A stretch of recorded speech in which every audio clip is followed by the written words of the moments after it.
తనను సస్పెండ్ చేసి ప్రజా సమస్యలు బయటకు రాకుండా ప్రభుత్వం అడ్డుపడుతోందని టీడీపీ సీనియర్ నేత ఎమ్మెల్యే పయ్యావుల కేశవ్ అన్నారు.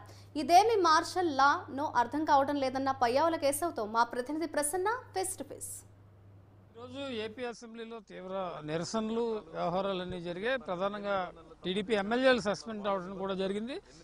ఏపీ అసెంబ్లీలో టీడీపీ నిరసనల నడుమ పయ్యావుల కేసును సస్పెండ్ చేశారు. మొత్తం అసెంబ్లీ సెషన్ మొత్తం కూడా సస్పెండ్ చేసిన పరిస్థితి. ప్రస్తుతం మనతో పాటు పయ్యావుల కేసు ఉన్నారు. ఎందుకు సార్, నిరసనల కోసమా లేకపోతే వేరే ఎజెండా ఏమైనా ఉందా సస్పెన్షన్? తప్పకుండా అంతే కదా. నిరసనల కోసం ఎందుకు? వాళ్ళు ఏంటంటే సభని బుల్డోజ్ చేసుకెళ్ళాలి, మేము చెప్పిందే జరగాలి అనుకుంటారు. అది జరగదు.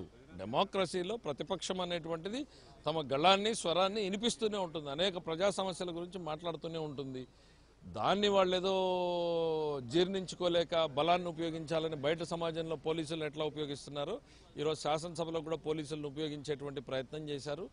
తప్పకుండా ఇది మార్షల్స్ను ఉపయోగించడం మరో విధంలో ఆ పాకిస్తాన్లో మార్షల్ లా అంటారు, మిలిటరీ లా వచ్చినప్పుడు. ఇక్కడ కొత్త మార్షల్ లా ఆంధ్రప్రదేశ్. ఇప్పుడు సెషన్లోనైనా మిమ్మల్ని సస్పెండ్ చేస్తుంటారు, ఏంటి రీజన్ ఏం చెప్తారు? ఏ సెషన్? వాళ్ళకి వాళ్ళ తప్పులను ఎత్తి చూపుతాను కాబట్టి ముందు నన్ను బయటకు పంపిస్తే సరిపోతుంది. వాళ్ళ వ్యూహాలకు ప్రతి వ్యూహాలు వేస్తాం కాబట్టి ముందు బయటకు పంపించాలనేటువంటి ఆలోచన. బాలకృష్ణ గారి ఎపిసోడ్ మేసం మెలేటి ఇలాంటి వికృత చేష్టలు స్పీకర్ అంబటి రాంబాబు గారు చేసిన దానికి ప్రతి చర్యగానే బాలకృష్ణ చేశాడు.